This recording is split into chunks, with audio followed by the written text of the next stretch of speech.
Okay, hello everyone. Welcome back. I've been instructed to start without Jay. My name is Benjamin Thomas White. I teach in the history department here at Glasgow. It's my pleasure to chair this final session before the closing roundtable on interconnected genealogies of partitions. We have two speakers and a discussant in this session. Our speakers, I'll introduce everyone first. Our speakers are, first of all, Faiz Ahmed, who is Associate Professor of Modern Middle Eastern History at Brown University and a historian of the Ottoman Empire and Modern Middle East. His first book, Afghanistan Rising, Islamic Law and Statecraft Between the Ottoman and British Empires, was awarded the American Historical Association's John Richards Prize in 2018. And his current book project pivots to the Western Hemisphere. It's Ottoman Americana, the late Ottoman Empire and the early United States, coming out with Princeton University Press.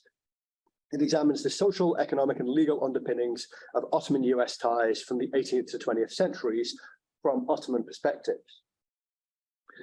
Faiz will be speaking today, though, about Afghanistan, India, and Turkey after Lausanne, opportunities and challenges for anti-colonial solidarity. Our second speaker is my colleague Sarah C. Dunstan, lecturer in International History of Modern Human Rights here at Glasgow, and a Leave Early Career Fellow. Sarah's first book, Race, Rights and Reform, Black Activism in the French Empire and the United States from World War I to the Cold War, came out with Cambridge in early 2021 and was awarded its own prize from the American Historical Association, the 2022 J. Russell Major Prize.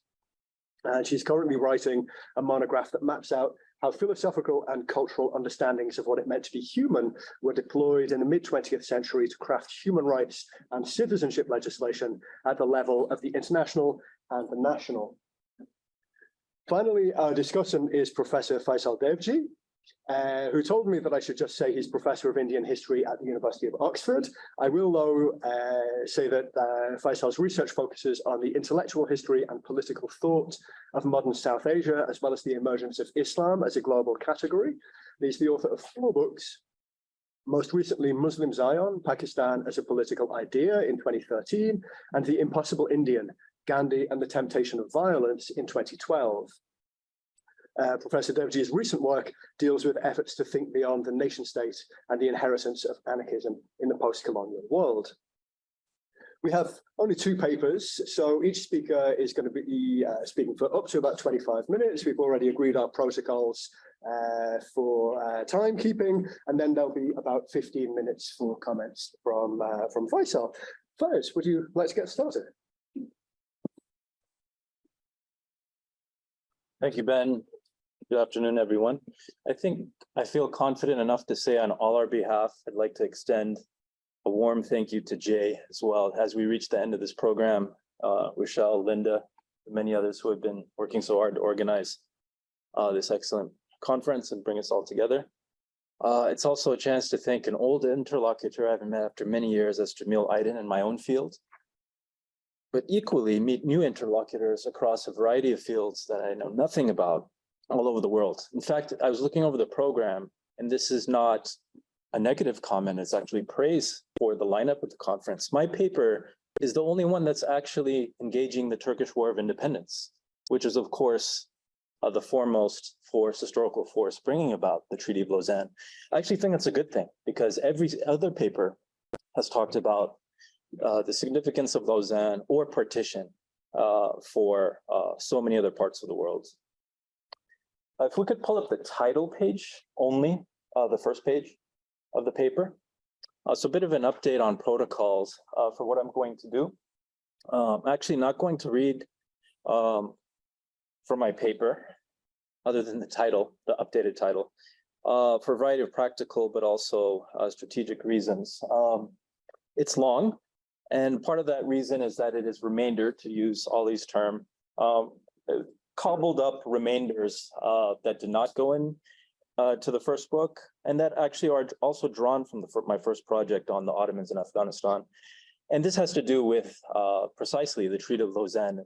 One of the things that I found, and I just want to draw your attention to 2 sort of updates in the title, that is before and after Lausanne, That is to say, this paper deals with the years of 1919 to 1924, in particular, so the years immediately before and immediately after Lausanne. And this has to do with the realization that I had over the course of writing this paper and listening to your talks that Lausanne is a medium point.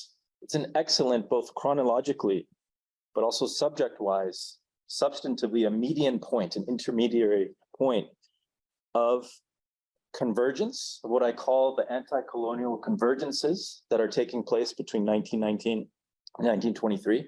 And then what I argue results in a divergence after Lausanne. Lausanne is the transition point from anti-colonial convergence to divergence. Now, those of you who read the actual paper, you notice there's a bit of a title change. It was called Challenges and Opportunities.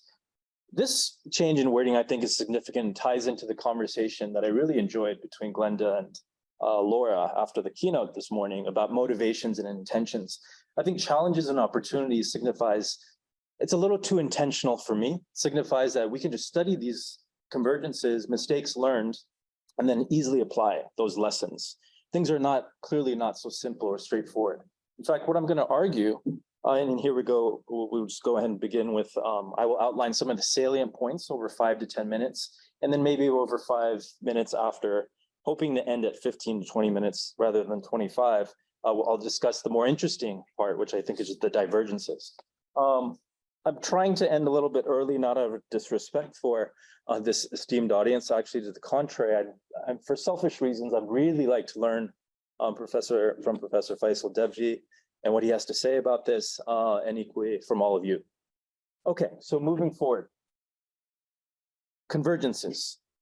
It's not difficult to see why Afghans, Indians, and Turks, in all their complexity and internal diversity, allied loosely in convergence and solidarity. And of course, the biggest reason has to do with a common foe in the British Empire in particular. So that's not difficult to see, and I'm not going to spend as much time on that, but I just want to stress that it is the common foe of the British Empire, and not so much, or not the religious ties that often gets stressed in talking about the political alliances formed between Turks, Afghans, and Indian Muslims at this time. The Khilafat movement, for example, it's an interesting coinage of a term in Urdu that signifies the Khilafat or the Caliphate, but in Urdu is also can mean opposition.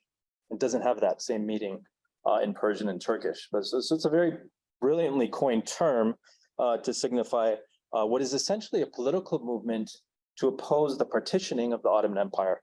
What's interesting about the Khilafat movement, among many things, is the variety of strategies employed that fall under that singular goal of challenging the initial partition of the Ottoman Empire proposed at the Treaty of Sèvres in 1920.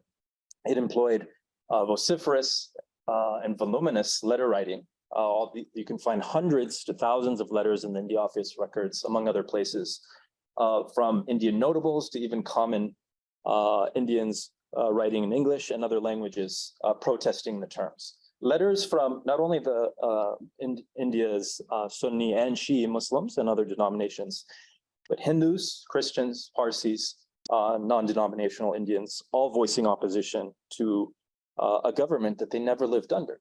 Right? That is to say, the Ottomans. Okay, so I'm going to move to divergences because, again, I think the convergences are fairly straightforward and understandable. But perhaps I will read one more thing, or draw your attention rather, to what I think is a remarkable quote that I decided to start the paper with. And maybe it's even worth reading, so that I'm reading more than just the title of my paper officially. So in 1921, General Nader Khan, who eventually would become the king of Afghanistan in 1929, was at the time the commander of the Afghan armed forces and was leading the Afghan War of Independence against the British Raj in 1919 under the monarchy of Amanullah Khan. You expected that within 6 months, the Bolsheviks would have been smashed, Ireland pacified, the Indian troubles settled, and Turkey finally partitioned. You thought that after 6 months, you would be in a much stronger position towards us and would be able to impose your will on us. The opposite of all of this has occurred. every one of these difficulties has increased, and you are in a much weaker position towards us than if you had made an immediate and vital treaty with us at Rawalpindi. Now, some of you may be thinking of more recent years and decades in Afghanistan and different actors, but this is actually referring to 1921, 100 years, just over 100 years ago. Of course, Nader Khan was referring not only to the situation within the Indo-Afghan borderlands. This, what we've talked about a lot in this conference and came out very strongly in Connor's paper as well, is that what's going on in Ireland and in Anatolia and in India and in several other places at the same time is what brings about, it makes British administrators really hard pressed. And I think it's fair to say anyone with a modicum of anti-colonial sympathies finds somewhat gratifying about this quote. It's of course a gratification that is short-lived because as we'll see, immediately, I would argue, within months of Lausanne, those prior convergences start to dissipate into divergences. Well, let's see why. Perhaps I can, as a transition to, as a way of using an allegory from convergences to divergences. In the paper, I talk about pan-Islamism, pan-Asianism, the Khilafat movement, all of these converging as a high-speed freeway in which Turks, Afghans, and Indians sort of jump on to when it suits their political projects, and then it can also get off that. Of course, as I arrived in Europe just 2 days ago, I found a much better analogy that is more commonly found here, and that is, of course, the roundabout, which Americans tend to be less generally informed about. Aside from, as a serious note, I think a roundabout is a much better analogy because what you have is cars going around apparently in unison, right? But they're actually heading in different directions and different destinations. And so what you have in 1919 to 1923 is Turks, Afghans, and Indian Muslims in a roundabout of ways. After the Treaty of Lausanne, we'll start to see that they're actually headed at different destinations. Well, let's see why. I can talk about 3 major points of divergence as an overarching summary. And I can describe that, I'll describe them using the following terms. The first is sovereignty and independence. That's the first idea. The second is what I call the ethno-nationalist territorial matrix, also known as the land, people, nation, the holy trinity, as some would say, of nationalism. That is the second point of divergence. And the third is I'm just going to roughly call ideologies / identity. Okay? So the first, sovereignty and independence. And here I'm going to incorporate some historical background, recognizing that not everyone has at their area of focus the Indo-Afghan borderlands or the Ottoman Empire for that matter, or the Middle East for that matter. So in 1919, Afghanistan eventually declares its independence from Britain, and that independence is eventually recognized in 1921. And the quote is drawn from those negotiations that are eventually successful on the Afghan side. And we, of course, know that the Treaty of Lausanne establishes the Turkish Republic, grants it international recognition. As importantly, and less often recognized, it recognized an internal victory on the part of Mustafa Kemal Pasha over his essentially other possible rival leaders. Of course, the most foremost rivals being Jamal Enver Pashas, who were eventually killed in this period, but other potential rivals to his leadership. With the independence and political sovereignty, international recognition of Afghanistan and Turkey's independence, this almost immediately weakens the legs of this triangle, of this pan-Asian, pan-Islamic triangle between Turks, Afghans, and Indians, particularly Muslim, but more broadly so, I'm just going to say Indians. It weakens 2 of those legs, that is to say the Turkish and the Afghan leg, connecting to Indians, because essentially the greatest political goals were achieved right there and then of independence moves, the achievement of independence. This was obviously not achieved by the Indians at the time. And just to give, I think you can sort of understand how quite quickly the Turkish and Afghan position vis-a-vis Britain after 1923 could be described as a moderation of relations in both tone and substance, with Britain in particular. Britain, after all, is still the greatest military power in the world. For the Turkish and Afghan, now sovereign leaderships, a moderation of tone, a moderation of relations with Britain. And indeed, one could even talk about perhaps the possibility of friendship is something that is not only countenanced, but actively pursued by Ankara and Kabul for its own national interests. This is something that in a way leaves the Indian independence movement, I wouldn't say abandoned, because Turkish and Afghan leaders continue to voice support for Indian independence, but in substance leads to a toning down, again, not only in tone, but in substance and material support for Indian independence.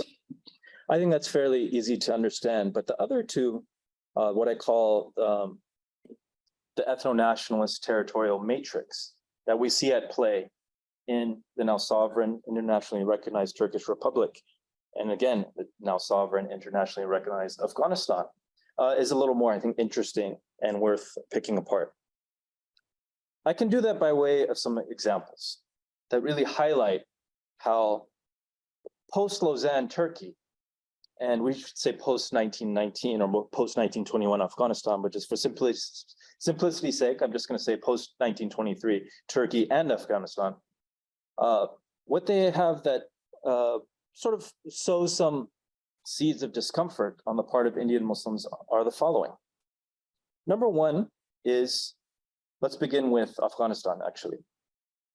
With the enshrinement or the concretization of international borders on the part of Afghanistan, the most obvious discomfort that this renders to Indians at large, including the millions of Pashtuns within British India, who it's hard to have accurate estimates, but possibly number as equal the number of Pashtuns within Afghanistan. Certainly at this time today, the number of Pashtuns in Pakistan, for example, is believed to now exceed that within Afghanistan. In other words, what I'm saying is that post-1923 of Afghanistan is accepting, essentially conceding the Durand Line, the infamous Durand Line Agreement of 1893, which interestingly hasn't come up that much in the past day, but is one of the most famous partitions, along with Sykes-Picot, divisions, colonial divisions. This, again, divides the long-standing homelands of Pashtun confederations, what some people have called the largest confederation of indigenous peoples in the world today. We're talking about up to 50 to 60 million people. This is something that causes concern to a variety of Indian actors that are internally divided on the Pashtun question or Pashtunistan question, but all equally share frustration with the Durand Line. Post-1923, Afghanistan is also reflects a prior failure that had occurred actually in the 1920 to 21 years. And for the sake of time, I'm not going into detail, thank you, of the Hijrat movement, or the movement of an approximated 60,000 to some estimate over 200 to 300,000 Indian migrants, particularly from Punjab and Sindh and the Northwest provinces into Afghanistan, in a sort of rehearsal of the tragedy of partition 27 years before that Indian partition. You had Indian Muslims primarily migrate to Afghanistan, so the other border of British India.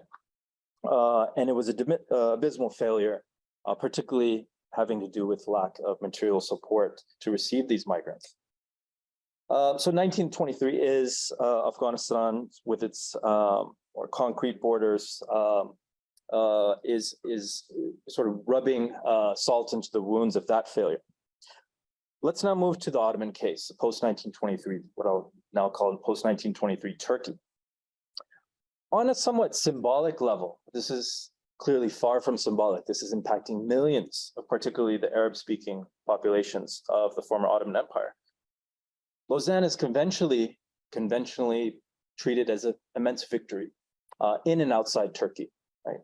Because it understandably commemorates the rather remarkable military victory of Turkish nationalist forces that wearied and embattled as much as any of the other World War I parties, but continued to wage war for the next 4 years for the independence of Anatolia. And for this reason, many people have, Middle East historians have observed that for the Turks, World War I didn't end in 1918. It actually didn't begin in 1914 either, if we consider the wars in Tripoli and the Balkans. So it's a decade of punishing wars that was no less devastating for the Turks as it was for the other parties that get more attention often in World War I. In any case, Lausanne is actually a tremendous concession.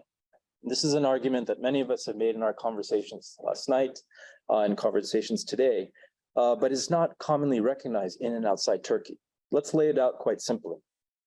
1923, the Treaty of Lausanne enshrined formally the concession of lands, territories, markets, but most importantly, populations that had been ruled by Istanbul for over 4 centuries, since 1517.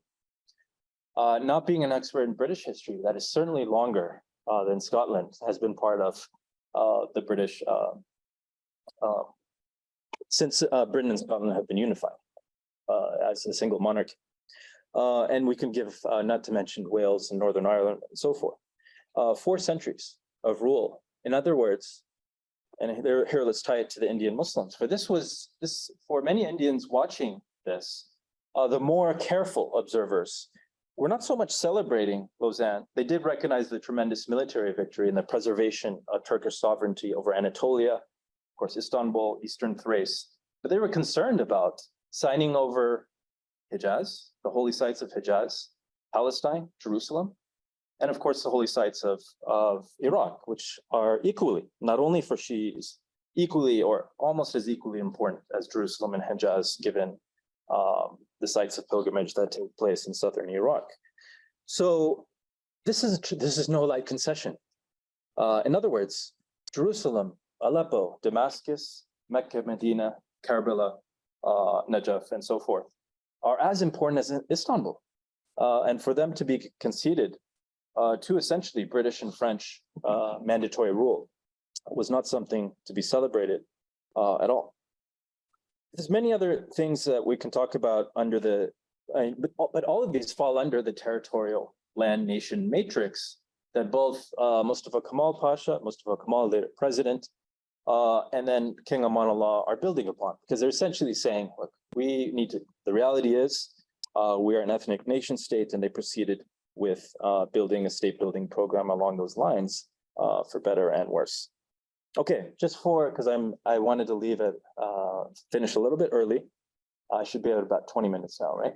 Okay, so I'll close with a couple reflections, comments on what I call the third divergence, and that is ideology, identity. The most obvious divergences that fall under this are, of course, the Turkish parliament's abolition of the caliphate in 1924. Something that I would argue Islamic world Muslim societies are still processing. And we've seen actually the repugnant results of that in all kinds of claimants and pretenders to that office that was last legitimately, that is to say, internationally recognized by a fairly moderate political force, and that was the Ottoman dynasty, the House of Osman, that was, after all, part of the concert of Europe and enjoyed alliances with almost every major European power at some point. In any case, enough lamenting on perhaps that note. As a historian, the abolition of the caliphate is just the tip of the iceberg of a much broader program that is fully unveiled, unleashed only after Lausanne. Kemal, we could say, was quite brilliant in his internal strategizing. He never rarely brought up issues of secularism or the idea that, later things that would emerge that are now famously attributed to Mustafa Kemal and the early republic. Much of this emerges after his military and diplomatic victory in 1923, even the Kurdish question, because after all, Kurds and Turks were, in many cases, fighting side by side, as they did in World War I, for the liberation of Anatolia, Eastern Kurdistan, etc. Similarly, religious identity debates over the sources of law, for example. What would be the sources of law in a future post-Ottoman state, did not emerge until after 1923, Lausanne. I think I'll actually stop here and try and stick by my promise to finish early. There's just simply too much to talk about to try and pretend to give you a cohesive summary. Instead, I look forward to Professor Devji's comments and your comments and questions as well.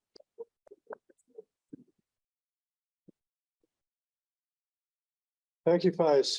22 very stimulating minutes. And then next up is Sarah Dunstan, who, unless she's changed her title too, we'll be talking about Partitions. You have? I'm sorry. Great. Well, I won't even leave them alone. My apologies. I know. So. Thank you very much. And a big thank you to Jay for organizing it and to all the support staff for making this run so very smoothly. I'm now going to probably muck that up by, is it just the arrow that you press? Yeah. Okay. All right. So the Berlin Conference of 1884 rationalized the division of Africa amongst European powers in humanitarian and civilizational terms.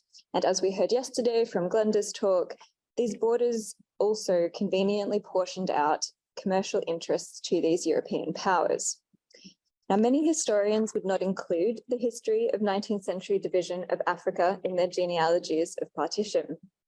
These imperial borders, however, are very similar and in some cases identical to those which define the national polities in West Africa today. Elsewhere too, but in this talk, I'm going to focus on West Africa. So like the Nigerian historian Gian Yuzogwe in his UNESCO volume, I do engage this 19th century history because I think doing so reveals very interesting things about the end of French Empire in West Africa, particularly as it relates to Pan-Africanist visions of decolonization and commitments to African unity. So key African leaders such as the Senegalese Léopold Sédar Senghor and Mamadou Dia, the Ghanaian leader Sékou Touré, and the French Sudanese Modibo Keïta, as well as the Ghanaian leader Kwame Nkrumah, who I appreciate is in British Africa, but more on that in a minute, grappled with these borders and their implications for the populations that they sought to lead. And it's their story that I want to reflect on today. So of the French West African leaders I just listed, the history of their respective journeys to independence from empire is far more commonly understood in the framework of federalism than partition. And this is particularly true, I think, of the literature of the last decade or so, perhaps most notably with scholars like Gary Wilder and Frederick Cooper. Cooper and Wilder have in different ways advocated for a less anachronistic history of the end of French Empire in French West Africa, a history that understands that many, if not most, of the Francophone West African leaders and activists in this post-war period did not desire independence from the French Union per se, but rather a federalized form that decentralized the French metropole and created an equal coalition of territories. So we can look, for example, to the 1944 manifesto statement from the Ivory Coast politician Félix Houphouët-Boigny's cross-territorial party, the Rassemblement Démocratique Africain, which read, "We have taken care to avoid equivocation and to not confuse progressive but rapid autonomy within the framework of the French Union with separatism, that is, immediate, brutal, total independence. Doing politics, do not forget, is above all to reject chimeras, however seductive they may be, and to have the courage to affront hard realities." So in this frame of understanding decolonization, it's only at the 11th hour when it became clear that de Gaulle's France had no intention of allowing West African territories equal footing within the French community, that many of these territories became independent as nation states. Attention and concern about the partitions laid down by empire in Africa, however, far preceded and succeeded the 1958 independent or post-1958 independence that many of these territories enjoyed from French Empire. And I'm going to now turn to the political visions of Léopold Sédar Senghor, as he advocated for greater unity within French West Africa whilst it was part of France. Following that, I'll speak about the subsequent efforts of Senghor, Mamadou Dia, and Modibo Keïta to establish the Mali Federation, And finally, I'm going to reflect upon the Guinea-Ghana-Mali Union and what all of these efforts tell us about the legacy of 19th century partitions in this moment of decolonization in French West Africa. So Leopold Sédar Senghor had long espoused federalism.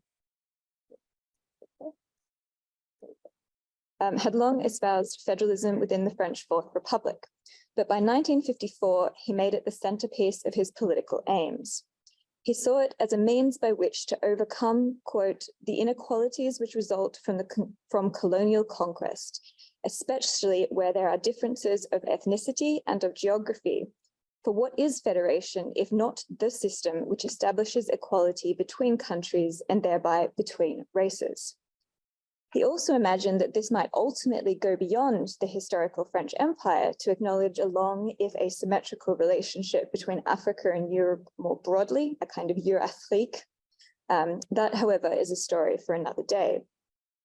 Within the confines of French Empire, he imagined a flexible federation or confederation of autonomous territories as states in the French Republic with local parliament and executive powers. So for French West Africa, he imagined that this might mean two separate groups. You can kind of see here the historical sort of French West African territories and borders in blue. And what he's imagining is one territory that has a capital in Dakar, which is the capital of Senegal, and which encompasses Senegal, Mauritania, the French Sudan, and Guinea. And he's imagining a second group with its capital in Abidjan, which includes the Ivory Coast, Upper Volta, Niger, and Dahomey. So in part, this is a question of population mathematics. A division along these lines would comprise two new territories of approximately 10 million people each, relative to a mainland France that at the time had about 43 million. It also comprised a relatively equitable division of natural resources and had the added benefit of taking the pressure off tensions between Senegal and the Ivory Coast in jockeying for West African leadership. Now, Senghor's enthusiasm for this kind of division was not in this mid-1950s moment shared by many of his African colleagues. In part, this is because those predisposed to remain in the French community, well, at this stage, French Union, wanted to enlarge the powers of existing territories rather than scramble to assert and adjust to new territorial borders. More radical actors, such as those that could be found amongst West African student populations in Paris, for example, tended to favor complete independence from France along existing regional lines, as sort of laid out there. Now, the passage of the French Union's 1956 Loi Cadre proved the beginning of the end for Senghor's dreams of federation. There's a complex history here that I'm going to attempt to paint in broad brushstrokes. But on the one hand, this law entailed universal suffrage throughout the French African territories and transferred key administrative powers from Paris to elected territorial governments in the colonies themselves. So to a certain extent, it's a win for those agitating for greater, more equal citizenship.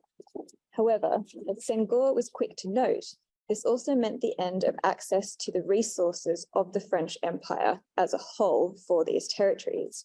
So each new territorial elected government, rather than mainland France, was now responsible for the needs of its citizens. They were also administratively cut off from each other as they hadn't been previously. And interterritorial relationships were now sort of theoretically to be managed via Paris, if you like, rather than through the broader territories' governance. Senghor was a passionate critic of this move, accusing the law's supporters of balkanizing West African territories, giving a new and almost adversarial meaning to the old colonial territorial lines. So Senghor, despite this, remained dedicated to the potential of federalism, pushing for it a few years later amongst those territories that had voted to remain within the French community in 1958. Senghor presented a constitution for a West African federation to other French West African leaders in October 1958.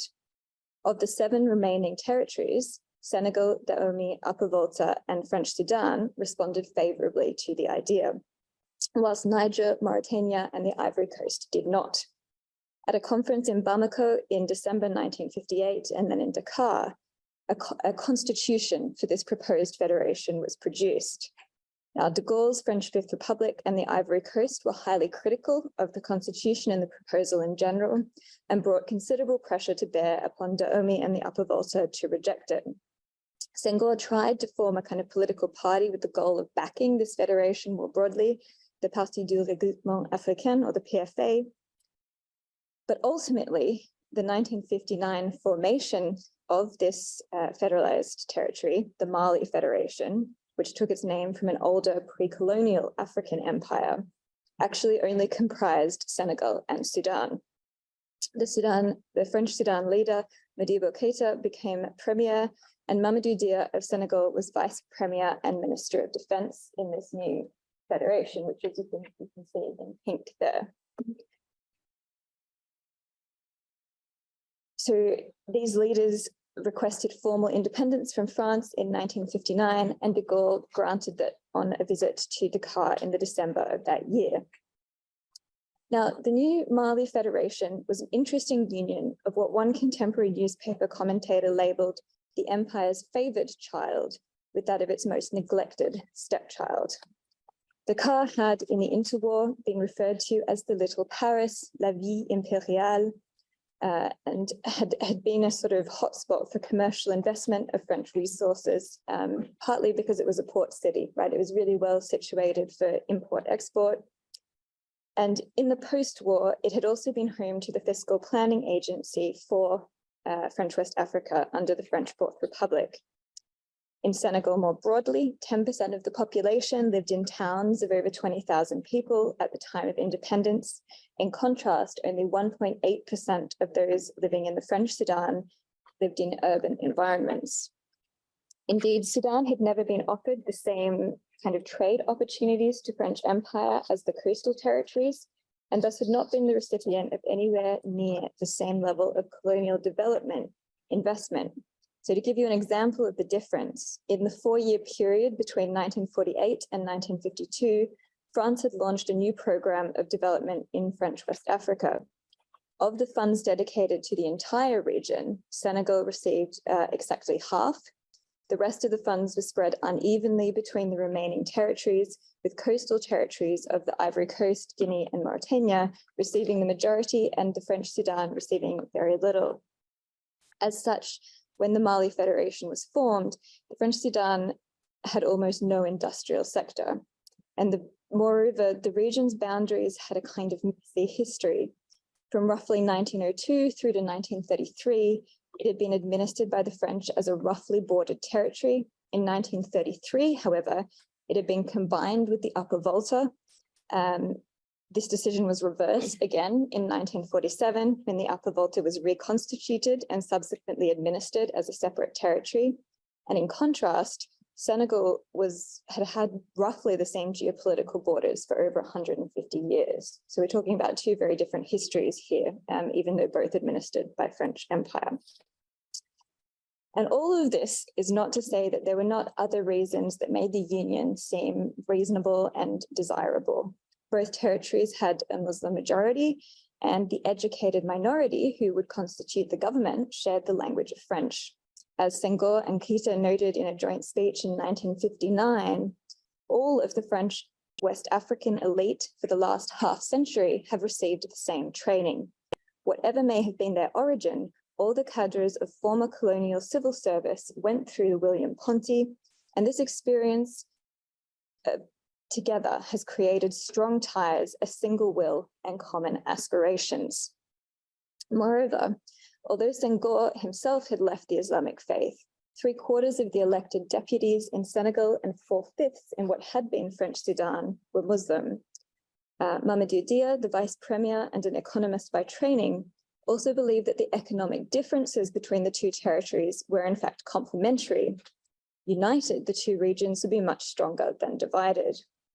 So Sudan would provide resources that could then be exported through Dakar, and Dakar could reinvest profits in the development of the Sudanese infrastructure.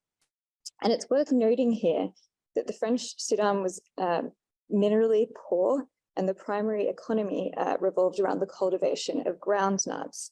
But as a landlocked territory, they needed access to Dakar's port and trade routes to capitalize on this as an agricultural strength. Now, Dia's sunny vision of this economic complementarity was not to succeed. Keita and Senghor had very different ideas about what it meant to create a truly African government. One key source of tension was the Mali Federation civil service. Centered in Dakar, Senghor had chosen to retain the French civil servants who'd remained in Senegal in their positions, and this was something that Keita vehemently disagreed with. Instead, he advocated for the Africanization of the civil service, and here he was thinking along lines of race. He believed that a truly independent African country should, in his view, comprise a civil service of Black Africans.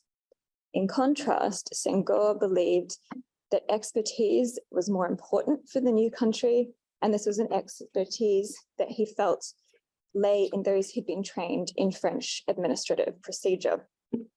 Moreover, whilst Mamadou Dia had professed to a belief in the complementarity of the two economies, his actual economic development plans were Senegalese focused, partly because of the existing infrastructure that was already there in Senegal, and partly because he really struggled to gain political momentum from amongst the Sudanese delegates. So things came to a head for the Mali Federation only months after it had been recognized as an independent entity, when Senghor and Dia discovered that Sudanese leaders were attempting to cultivate Muslim religious leaders in Senegal, the Marabout, against Senghor. Keita also tried to remove Dia from his role as the Minister of Defense, and so Senghor made the decision to withdraw from the Federation. In the August, he had Modibo Keita placed under arrest and then proceeded to pack all of the Sudanese leaders in Dakar back to Bamako in a sealed train without access to food and water. This only exacerbated animosities between the two areas, as you might imagine. And by September, France had formally recognized Senegal and Sudan, now the Mali Republic, as separate entities, reaffirming the territorial boundaries, or partition, if you like, of the two countries that had been defined during that 19th century imperial age. Reflecting on the fragmentation of the Mali Federation along the older European territorial lines, Mamadou Dia stated, "We thought we had only to condemn territorialism and its natural product, micronationalism, to overcome them and to assure the success of our chimerical undertaking." He felt that they had underestimated the extent to which the shared federal form did not have the popular support of the masses, and that they'd underestimated the fragmentation caused by the long period of French imperial rule. It was thus, he felt, that the disagreements that had occurred at the level of political parties in leadership and on a personal level were enough to fracture the entire federation. Now, this is somewhat ironic, as Dia himself was soon to be ousted by Senghor and sent into exile from the new Senegalese state. For Modibo Keita, however, the failure of the so-called chimerical undertaking was less a reflection of the population's unwillingness to commit to the union, and more of a profound disagreement between his party's socialist and anti-French platform and the pro-French politics of Senghor and Dia. So within months of the fragmentation of the Mali Federation, he was meeting with Sékou Touré of Guinea and the Ghanaian Kwame Nkrumah in Conakry. On December 24th, the leaders announced that the three countries would be working towards common diplomatic representation and the harmonizing of their economies. The Conakry decision added to the 1958 Agreement for Union between Nkrumah and Touré. Now, both of these men were clear in the early years of independence that African unity was the best tool for achieving true decolonization. For Kwame Nkrumah, national territories divided along ethnic or linguistic lines meant, quote, small, weak, and unstable states. In a Ghana Today 1960 article, he described the impulse to maintaining European imperial borders as the same policy adopted by the great powers at the Congress of Vienna. Nkrumah elaborated the ramifications of succumbing to such partitions, writing, the new Balkan states of Africa will not have the independence to shake off the economic shackles of empire. We will all be at the mercy of colonialism and imperialism if this continues. Likewise, Sékou Touré declared keeping to old colonial borders akin to realizing the Machiavellian plan by European powers who still sought to divide Africa in order to remain master of the continent. So it's worth remembering at this point that whilst Guinea and Mali shared a border and obviously had been part of French West Africa, Ghana had been British and shared no borders with either country. Their rapprochement can be read as a statement of Pan-African solidarity against empire and in the face of linguistic and often religious difference. The three men were explicit in their condemnation of those who sought the regrouping of African states based on the languages of colonial states like French and English, and believed instead that their union would pave the way towards transcending the legacy of these colonial divides. In the April of 1961, Touré, Nkrumah, and Kaiser met again in Accra and signed a charter formally establishing a Union of African States. Now, from the perspective of borders, the Union Charter was a bit of a funny document. It was born out of Pan-Africanist commitments to unity and resistance to balkanization, yet simultaneously dedicated to consolidating the independence of African states by a shared commitment to safeguard their territorial integrity and reinforce inherited borders. Nonetheless, this charter was meant to be open to all African states with the hope that it would eventually prove the nucleus of a United States of Africa. Such a political entity would work to harmonize the domestic and foreign policy of members in order to make their activities more effective against imperialism, colonialism, and neocolonialism in Africa. Now, in many ways, this imaginary is not too dissimilar to the federalist dreams of the 1950s that Senghor was espousing, and which again primarily maintained the colonial partitions that had initially defined the geopolitical borders of these newly independent states. Nonetheless, this union, as described in the charter, gestured explicitly towards a structure that was more akin to the states that comprised the United States of America than a bloc of independent nations working together for common diplomatic interests. So, and indeed, this is an explicit comparison with both Touré and Nkrumah pointing to the US as a model, emphasizing the rational nature of the decision of the 13 colonies to unite against Britain. In the first few months of the Union, Nigeria and the Upper Volta, which I should have mentioned is now Burkina Faso, contemplated joining this union too. They ultimately didn't, and by 1963, there was a new organization on the African landscape. It was intended for African economic and political cooperation, the Organization of African Unity. And this too was headed by Kwame Nkrumah. But the OAU was a different project to these earlier unions, less open to the discussion of a union in the manner intimated by the Mali Federation and the proposed United States of Africa. That, however, is also a story for another day.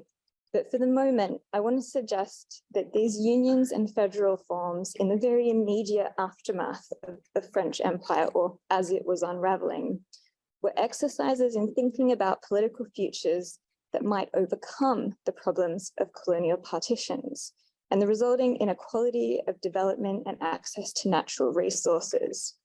That they ultimately did not work is, I think, more about the entrenchment of these partitions and imperial rule than about their nature as what Mamadou Dia referred to as inherently chimerical and unrealistic political forms. Thank you.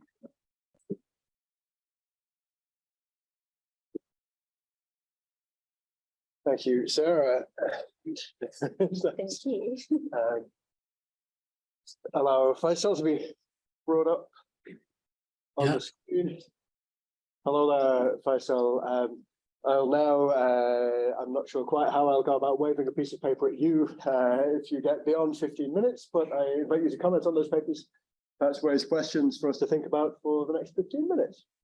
Great, thank you very much. I'm very sorry I couldn't be there with you, especially because I have some good friends in the audience whom I would have liked very much to see, but that will have to wait for another day, I'm afraid. I enjoyed both these papers very much.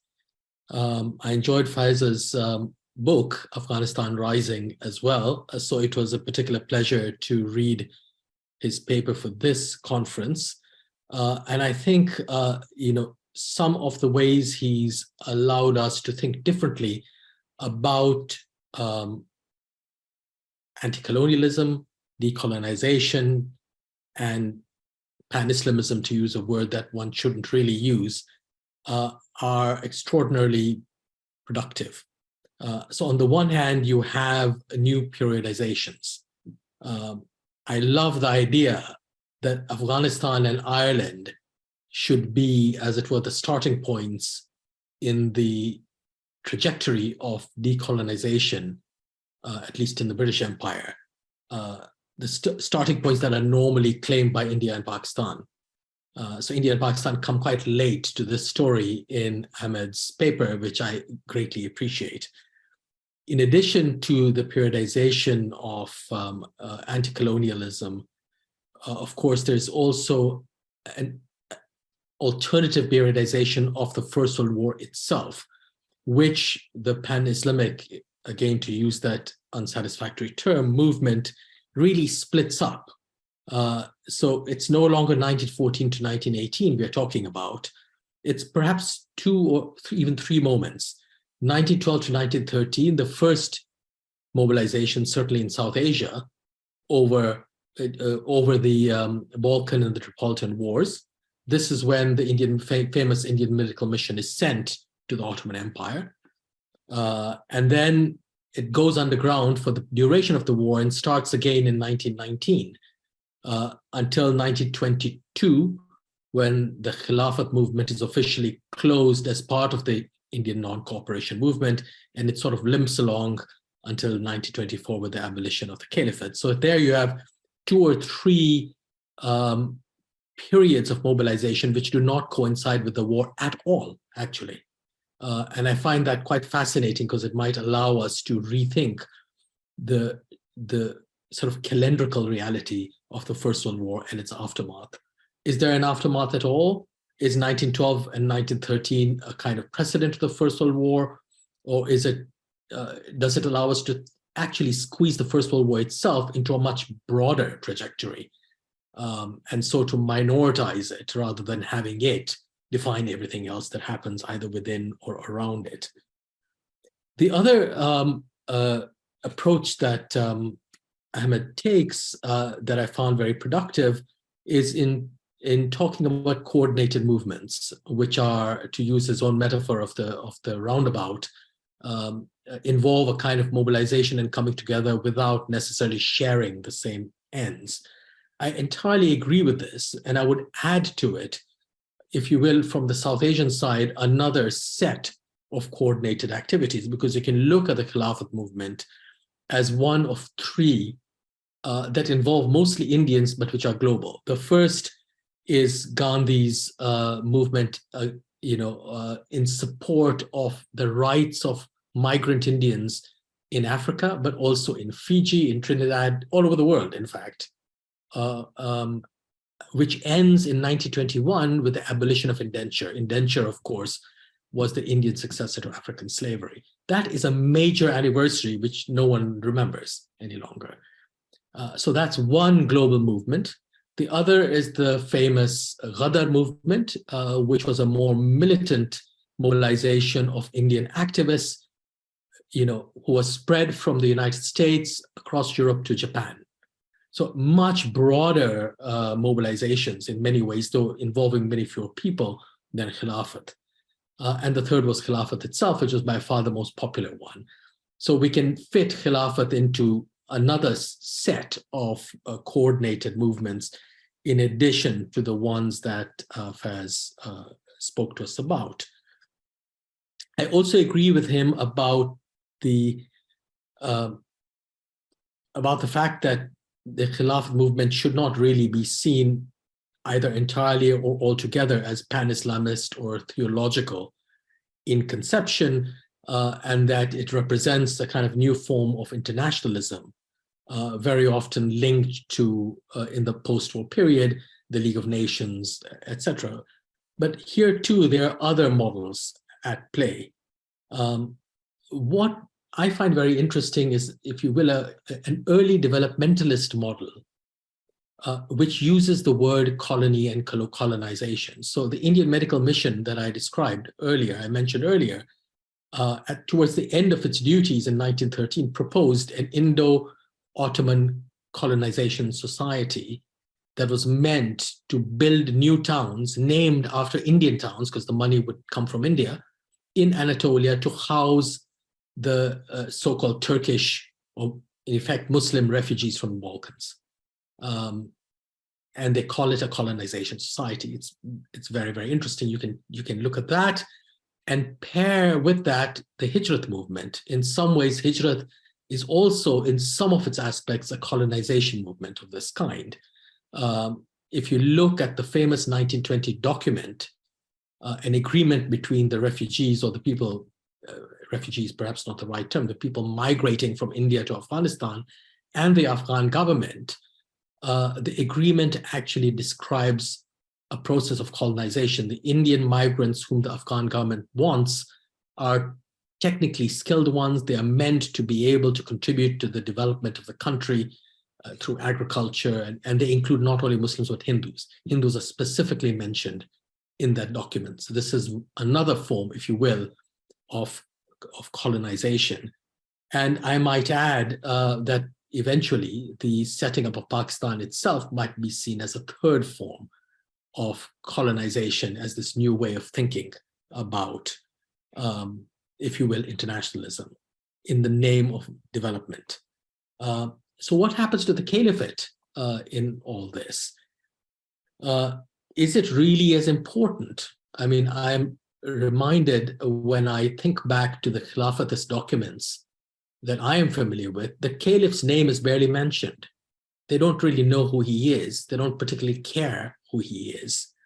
The people who mention the caliph most are actually Hindus, Gandhi, for instance. And he does so in a very interesting way. He compares the caliph and the caliph's status among Muslims, ritual and religious status among Muslims, to the cow, and the cows, the holy cow's status among Hindus. So there is a kind of strange, if you will, interoperability, a strange comparison made between the caliph and the cow as non-political subjects. These are subjects, if they are indeed subjects at all, perhaps they are objects, which are important because they represent the inherited prejudices of Hindu and Muslim populations and are therefore to be taken seriously. They're not necessarily seen as political subjects, not by Gandhi, and I would argue perhaps not even by many of the caliphate's Muslim supporters. And perhaps this is why when they thought about the future of the caliphate, they often thought about it in republican terms, not in monarchical terms. John Willis has a nice recent article on the famous Ali brothers, Muhammad Ali and Shaukat Ali, who were sort of leaders of the Khilafat movement, who in the aftermath of the First World War go to the Hijaz and want to think about creating a new Arab republic there. And they try to do so with Ibn Saud with very meager, obviously, results. I wonder also whether, in some ways more important than the caliphate for thinking about a new internationalism, was the Soviet Union, also created in the tail end of the First World War. And I think the Soviet Union and the idea of such a global entity made up of different republics became extraordinarily productive intellectually and politically among Muslims, as among many other people who needn't be communist to do so. Though, of course, we know the story of Khilafatists, Pan-Islamists, going from Afghanistan to the early Soviet Union, in some cases meeting Lenin and returning. Some of them became, the founder of the Communist Party of India was called Muzaffar Ahmed, was just such a person. He was a Khilafatist. He went to Moscow from Afghanistan. He returned to India and founded the Communist Party of India. So there is a very interesting shift between the Caliphate and Pan-Islamism to either communism through the Soviet Union, or even if not communism, then a Soviet model, a non-communist Soviet model of a kind of global political future.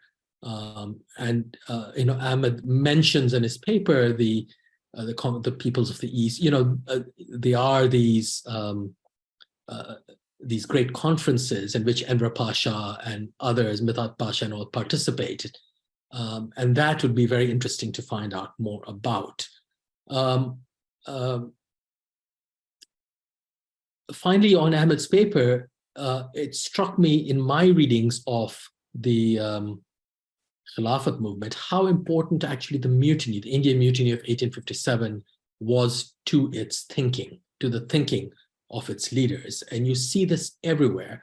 Indeed, even before the Khilafat movement begins, you see it in the letters of Muslim sepoys, Muslim troops posted on the Western Front or in other parts of Europe, or indeed in Mesopotamia. They're thinking about the mutiny, that their language is all about being true to the salt of the government, of how their castes and their communities and their customs needed to be respected by the British, and if they weren't respected, then they would not continue to fight for the empire, etc., etc. Glory, all of these kinds of things. From the troops, you also find this these references to the mutiny spreading among Indian Muslim elites, not least the Khilafatists themselves. So if you look at the famous 1921 trial for sedition, the Karachi trial, in which the Ali brothers were involved, the entirety of the trial is actually about the mutiny. The argument of the trial is actually about the mutiny, because the mutiny is, not just the mutiny, but the Queen's Proclamation of 1858 that follows it, is taken by the Khilafatists as their, if you will, constitutional foundation. They see the 1858 proclamation as a contract, as a kind of social contract, which the British are seen to have betrayed. And so Muslim rights are built into constitutional principles on the basis of the Queen's Proclamation of 1858. And so their loyalties are therefore not to the British as subjects, but to the mutually agreed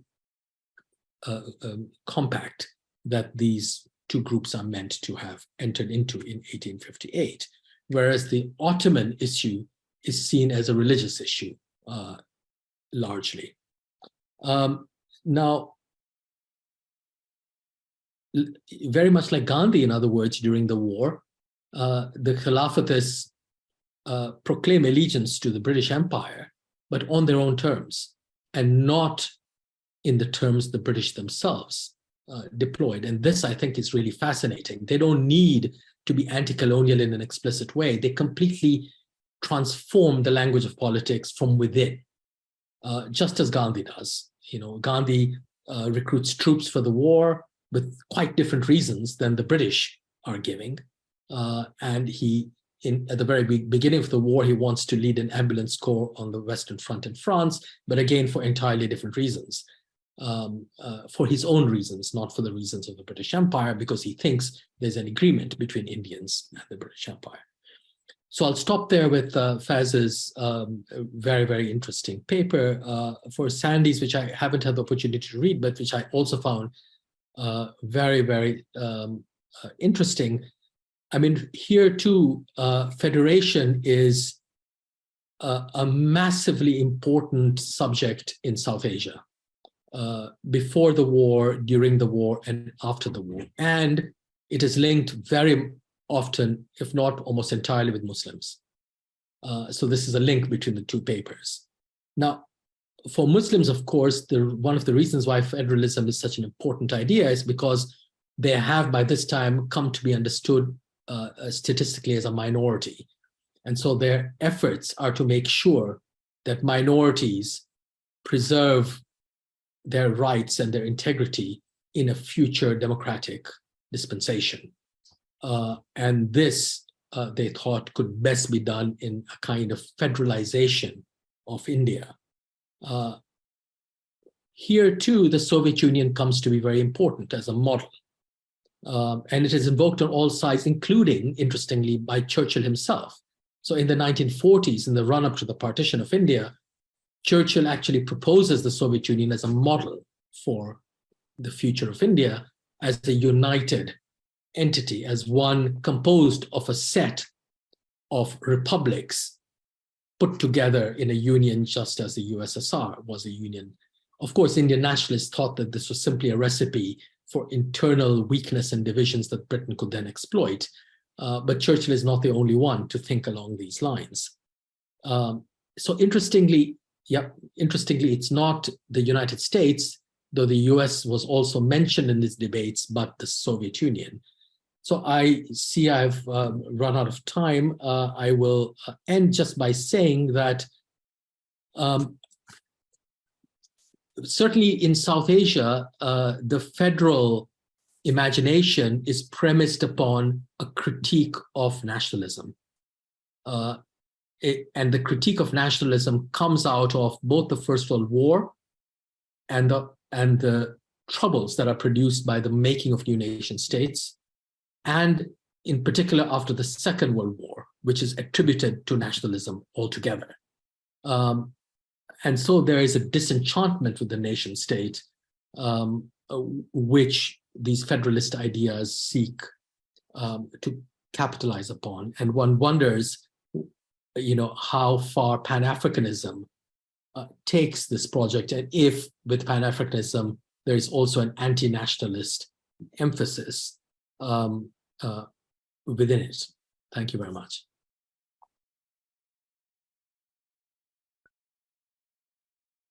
Thanks very much, Faisal, for responding. Nice. We now have, how much time? We have nearly 20 minutes for questions, comments. So if you would like to ask a question, catch my eye. I will keep scanning the room. And I guess, Jay, if you can let me know if there are questions coming from the Zoom room. Yeah, do either of you want to respond to what Faisal said? You want to? Just thank you at least, and then maybe a quick. That's all right. Sure. We both say quick thanks. Okay. Is it okay from here? Or? Yeah. It's better. Okay, I'll try to be quick. So when I stand up, it's at the risk of not coming down. The risk you take. I'll try to be quick. First, Faiz, I just want to say thank you. It's an honor to be engaged by you for the first time, and it's nice to meet, albeit not in person. I also want to say I was looking at you. You can't tell, but your screen is easier to read for me out there. So I was not turning away from you for the entirety of your comments. I was actually looking right at you. Okay, there were a lot of great questions and comments you raised. For the interest of time and to maximize discussion, the audience, I'll just pick three. The role of the Indian Mutiny, the role of the Soviet Union, and the Ottoman Caliphate was really that critical. The Indian Mutiny is I absolutely agree on your comment here. It was it's essential, and that is to say of 1857, the largest uprising in the British imperial history, certainly in British India. It is in the minds of the Khilafatists and the British Empire. The Khilafatists are very cleverly choosing their words carefully, so as to not question their allegiance, but at the same time giving the British, their British colonial overseers a reminder of what happened in 1857 and what could happen again. So that's a very interesting tactile way of challenging, but also adhering to sort of colonial relationship in an interesting way, challenging and adhering to the colonial subject status at the same time. The mutiny is also fascinating because one of the lessons that any observer would learn is not just military tacticians. One of the reasons it failed is it didn't all emerge at the same time, right? But it emerged gradually, which allowed the British to eventually deal with each region on its own terms. Had all of India risen up, had all the parts that did eventually arise risen up at the same time, which ties into your comment on the simultaneous, what is the term you use? Sort of conflagrations or simultaneous cooperation. It's a great term. Coordinated movements. So that's also a lesson from the mutiny. The role of the Soviet Union is definitely very important here, and it's not accidental that Moscow is the site of the Turco-Afghan Treaty and all these other alliances. So I agree with you. I would also put in as a dose of salt, though, that within a few years, I mean, by the early 1920s, we're talking about within 5 years, familiar patterns are emerging in Central Asia, all too familiar to the liberation struggles of people of Bukhara and who the Basmachis who were fighting against Tsarist Russia within a few years, and it puts a dampening on the enthusiasm for Leninist Soviet rhetoric. And indeed, Amanullah Khan, interestingly enough, while he's talking to Moscow, is also supporting the Basmachis, and we see these sort of paradoxes, contradictions ongoing today in terms of Pakistan's relationship with China, Turkey's relationship with China, which is obviously strategic, but also uncomfortable because of what's going on with Uyghurs or other parts of Russia and China. So complicated relations. Finally, the Ottoman Caliphate, and I'll wrap this up just to force myself to sit down. Is it that important? As an Ottomanist, I have to say that it is, but not only for that reason. The fact that in the language of the petitions from common Indians who are Muslim, Christian, Hindu, and Gandhi himself, all supporting, one of the things that they bring up is not just how important the Ottomans are to the Muslims, but in a way how they represented in their imagination, which is grounded not purely, which is also grounded in some degree of reality, of the Ottoman dynasty as sort of cosmopolitan kings that were always more tolerant than Europe, with particular regard to the Jewish communities, long-standing Jewish communities that had thrived in comparison relative to what was going on in Europe since 1492 and earlier, and other examples. Of course, the catastrophes of, that Armenians and Greeks faced during the World War I and before and after is a dampening, to say the least, of that comment, but it doesn't make any less real in the sense of how Indians and Afghans believed in it and said, look, if you want to talk about civilization and enlightened monarchies, then then the Ottomans are worth talking about. And when the Kemal, the parliament for that matter, abolishes the caliphate, there's a lamenting there as well, that something was lost. But of course, Kemal was doing it for his own reasons as well. Thank you. Thank you. So, thank you very much for those comments. I really appreciate them. So just briefly to respond to some of them, the first, the Pan-Africanist kind of peak of nationalism. I mean, absolutely. So Kwame Nkrumah is really explicit about this, and he relates it to the origins of World War I. He talks about how the small nation states of Europe are what led to conflict, and he actually elaborates a kind of theory of peace being sort of contingent upon nations allowing diversity within their political sort of territorial boundaries. And just briefly, in regards to the question of the Soviet model as opposed to the US, I mean, absolutely. So what's really interesting about this very specific period that I focused on, aka like the late 1950s to the very early 1960s, is that Sékou Touré and Nkrumah, they're positioning themselves very much vis-a-vis leaders like Senghor or Houphouët-Boigny, who are kind of pro a continued relationship with France.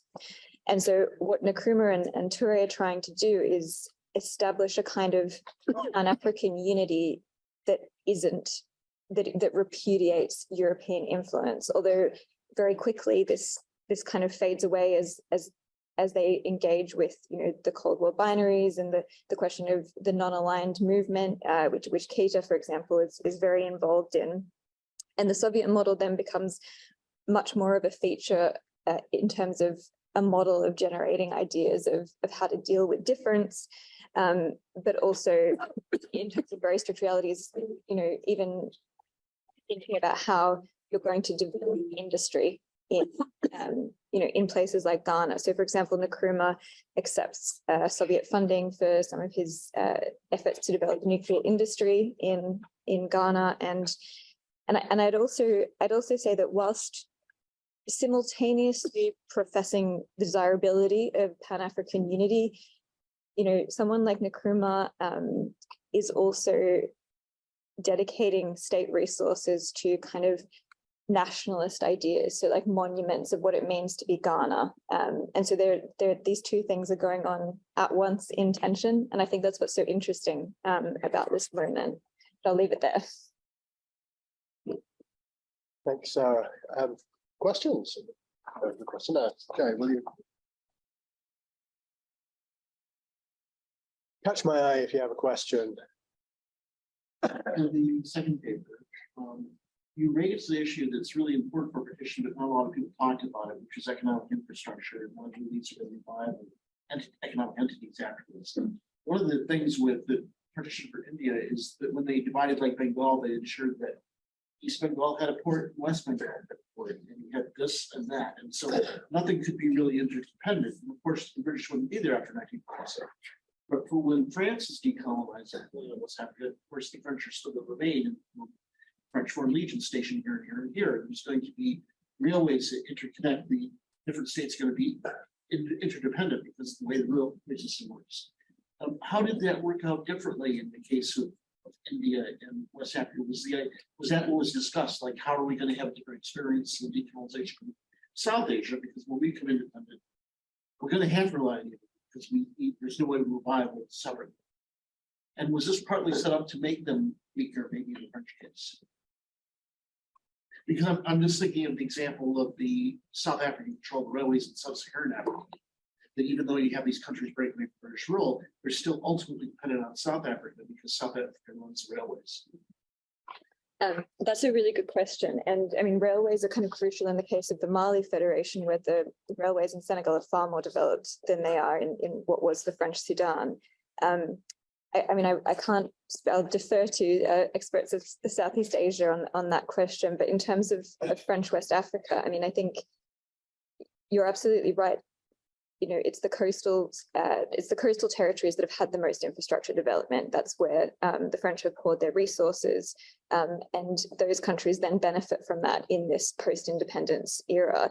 And I think that these discussions of the union are an early effort to try and overcome those differences and to try and, I mean, one of the first discussions that's had between sort of Senghor and Dia and Keita is, well, the railways, how do you develop the railways in Sudan? Because, you know, apart from anything else, this is how we can more effectively export the groundnut kind of crops. But I mean, I don't know that there's necessarily, I don't know that this is necessarily on purpose by the French in terms of obstructing. Sorry. I just sort of a little nugget, because it's just the background here is that I just remember when they're talking about decolonization in Africa, there's that plan to have the railways connect across from Tunisia into Sicily into Italy. Mm-hmm. So all of Africa is discussed as being one big colony for the evolving European Union. And that's part of the context there. Yeah, I mean, for sure. And I think, you know, someone like Senghor wants to capitalize. I think initially when he's thinking, you know, it makes sense for Africa and Europe to have these ties infrastructurally, but also economically. And you know, obviously that's not what ends up happening, but yeah. So, Sarah, so really interested in how, you know, the legacy of partition in Africa is intrinsic to this story of federalism, right? What happens to that anti-nationalist, anti-imperial story? So the national lines are imperial, that's the problem, right? So what happens to once they just give up on federation and go full national, like in Nigeria? So what do they do with that story? I'm thinking with Sogwe himself, right? It's kind of trying to work it out. I mean, I think that's a really big question. I think it works out differently in different national contexts. I think there's a kind of, someone like Senghor tells a story of cosmopolitanism. So you can keep the borders, but you just have a different insight? Well, cosmopolitan in your approach. I mean, I think it depends. I mean, the case that I know best is Senegal. And so Senghor really attempts to bank on this idea of Black diversity, and that actually it doesn't really matter that there are these allocated territories, that the sort of cultural authenticity of Black Africa is going to come out regardless. And you see this there's some really interesting conversations that happen along linguistic lines in terms of like British and therefore Anglophone versus Francophone Africa. There are these really extensive conversations amongst leaders and anti-colonial activists about whether they can keep speaking these languages and genuinely decolonize, or if they're going to continue that mentality. And I think that that's an exemplar of how those conversations play out. There's no consensus over it. We have questions for just to give people an idea of where they are from Laura, Jonathan, Akila, and Holly. So, Laura. A question about your comments about Lausanne. I have a couple of questions. I'll try to make them quick. I'm very struck with this idea that it's actually a defeat and it has to be kind of repackaged. And I'm wondering if you could talk a little bit more about when that decision is taken to frame the territorial losses that are finalized at Lausanne as a victory, and how, and whether it requires a kind of public presentation. I guess I'm curious whether you think this is kind of a selective response, right? And if so, kind of when and how that happens, and for what audiences, if that makes sense, right?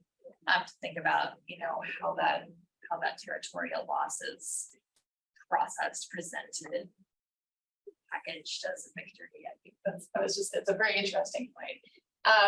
And I was just wondering if, in terms of the caliphate, if there are older threads in some of these reactions from Afghanistan and from South Asia about concepts of protection, right, as well as anti-colonialism. If that's kind of part of, it almost connects with the Ali's brief comment about the protection of the Ottoman state from Muslims, right? Is there this older narrative too? Is that kind of part? Is that contributing to this very strong reaction in this moment of its dissolution?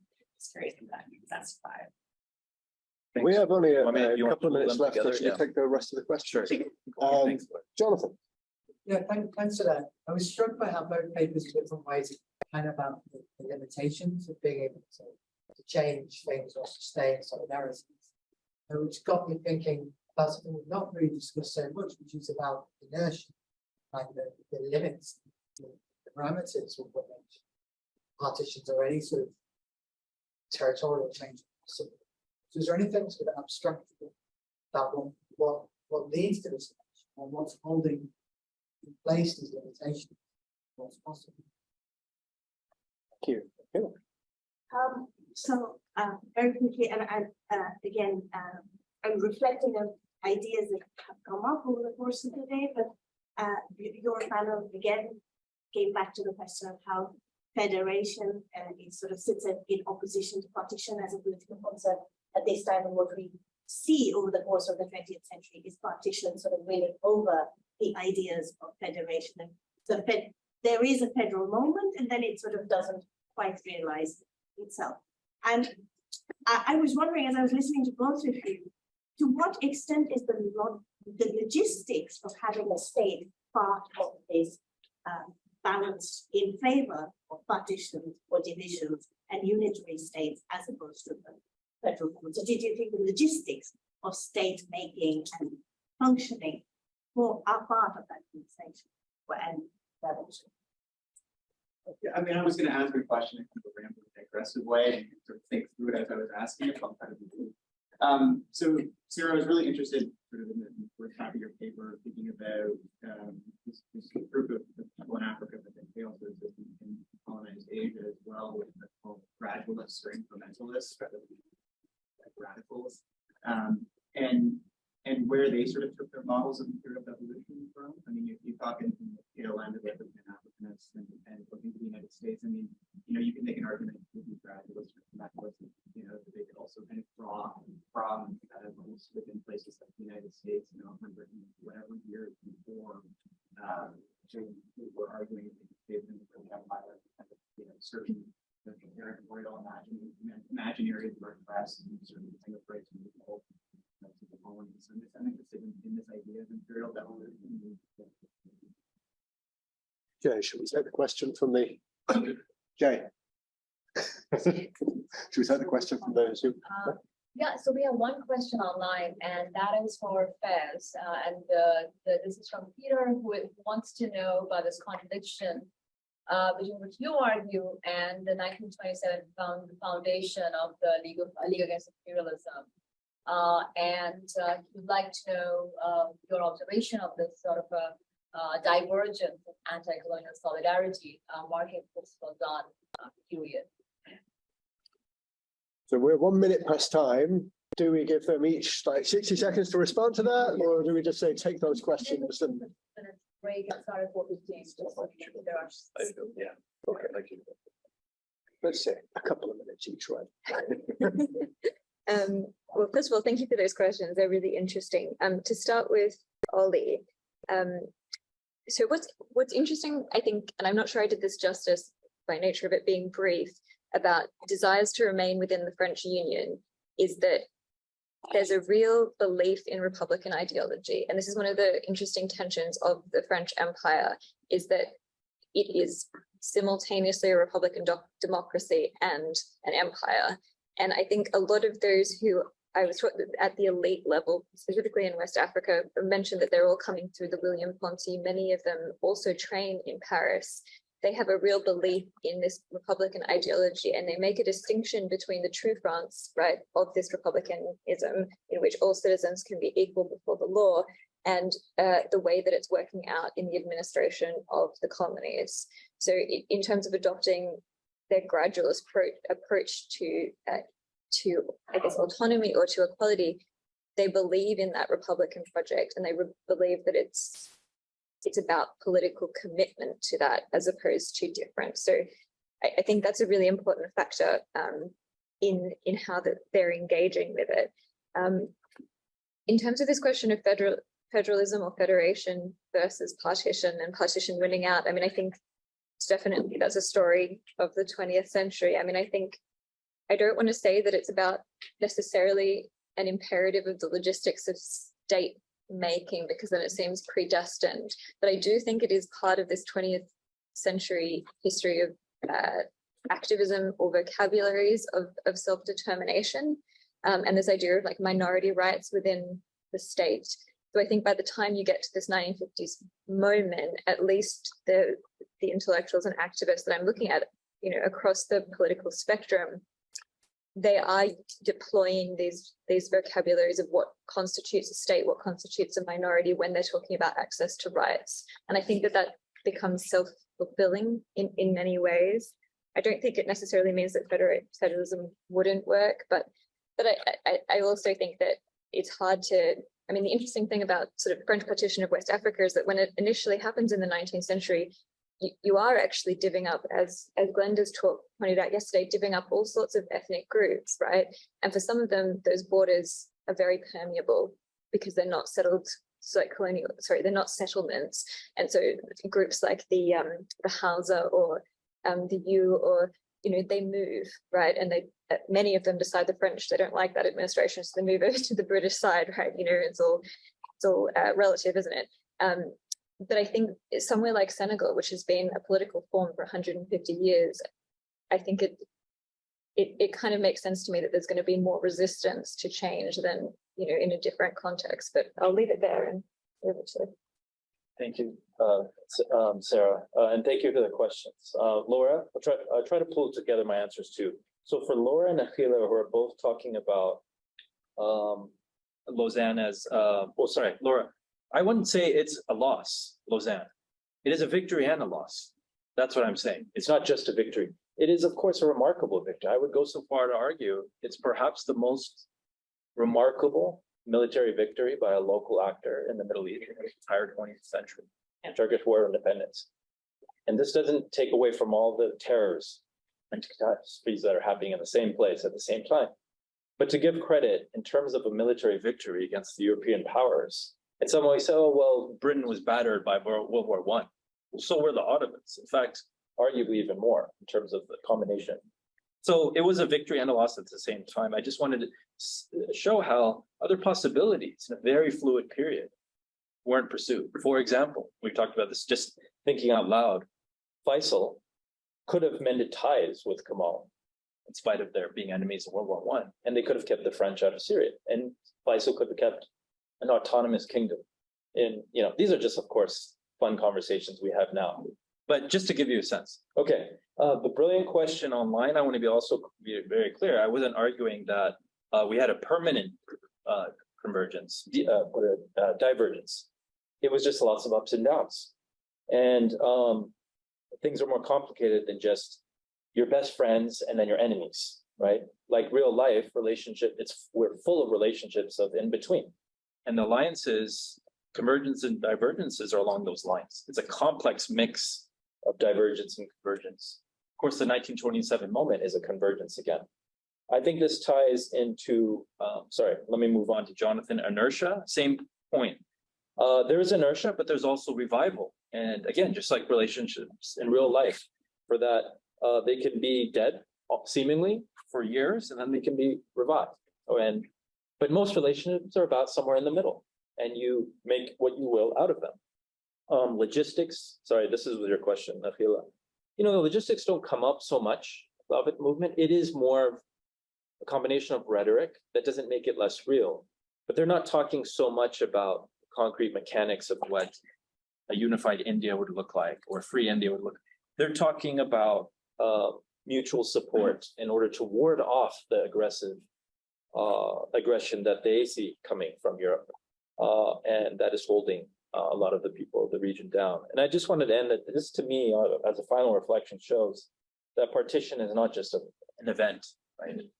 It's a process that is so complicated and continues constantly, actually, and is both challenged and adhered to, like I said about the colonial relationship between the Khilafatists and their British sovereign. They're both challenging colonialism, challenging the colonial relationship, but adhering to it at the same time for strategic and survival purposes. So, thanks, everyone.